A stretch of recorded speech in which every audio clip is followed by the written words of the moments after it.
Vendredi, Bilal Hassani a gagné son ticket pour la demi-finale de Danse avec les stars en décrochant 2 notes parfaites pour son contemporain sur Kid, d'Eddie de Pretto, où il est apparu sans perruque pour délivrer un message fort. Une performance qui confirme son statut de favori. Regardez. Bilal Hassani écrit l'histoire de Danse avec les stars, chaque vendredi soir sur TF1. Candidat phare de cette 11e saison du concours, le chanteur de 22 ans est la première célébrité à former un couple de même sexe avec son partenaire Jordan Mouirak, heureux de porter un message de tolérance devant des millions de téléspectateurs. J'avais fait le casting avec Bilal, cela s'était très bien passé, l'alchimie s'est faite immédiatement. Quand on m'a annoncé, un mois après, que j'allais danser avec lui, on m'a demandé si cela ne me faisait pas peur. J'ai répondu qu'au contraire, j'étais prêt à défendre ce message, cette ouverture d'esprit. C'est une grande fierté, explique à Télé Loisirs le professionnel, qui dit travailler exactement de la même manière que lorsqu'il danse avec une partenaire féminine. Il est très ouvert à ce que je dis et je le suis également sur ce qu'il propose. Il faut que l'on soit à l'écoute pour ne faire qu'un et que l'on dégage sur le parquet l'alchimie que l'on a toute la semaine. La seule différence, c'est le vendredi. Toute la semaine, Bilal est en garçon.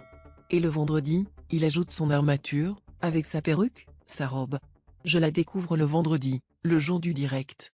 Si depuis le début de la compétition, Bilal Hassani est apparu sous la forme de son alter ego dans des tenues affriolantes, recréant même la combinaison de Lady Gaga pour son tcha-tcha sur Raymond Me de Lady Gaga, l'ex-représentant de la France à l'Eurovision s'est débarrassé de ses artifices vendredi pour les quarts de finale, où il devait s'illustrer sur une danse contemporaine avec la chanson Kid, d'Eddie de Pretto, à la signification très personnelle puisqu'elle fait écho, pour lui, au moment où il avait du mal à s'assumer durant l'adolescence. C'était une période conflictuelle avec moi-même, j'avais du mal à me regarder dans la glace et me dire que j'étais un homme.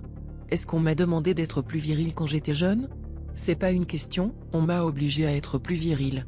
Le monde m'a dit qu'il fallait que je sois plus viril, a raconté l'interprète de Roi, évoquant son homosexualité avec des mots très touchants. J'ai découvert que je préférais les garçons très tôt en réalité. La réaction de ma mère était très bonne, le seul truc qui l'a fait flipper c'était ma place dans la société. Avec mon père, ça a pris un peu plus de temps, c'était une conversation plus compliquée à avoir. Le texte d'Eddie de Pretto, qui parle d'injonction à la virilité et des hommes à qui on impose de ne pas montrer leurs failles, est donc très personnel à ses yeux. Dans la cour de récré, quand on me posait des questions sur ma sexualité, ça m'a refroidi et c'est là que j'ai commencé à me cacher. Le plus dur n'a pas été mon coming out, mais ça a été de l'assumer, après. Quand j'ai trouvé toutes ces choses qui font Bilal Hassani, je me suis protégé dedans. Le moment est venu et je crois que je vais pas porter de perruque, j'enlève mon armure en fait. Là, on va voir Bilal. J'espère que ce Bilal-là sera bien reçu, parce que j'ai un peu peur, a ajouté Bilal Hassani dans le magnéto diffusé avant son passage.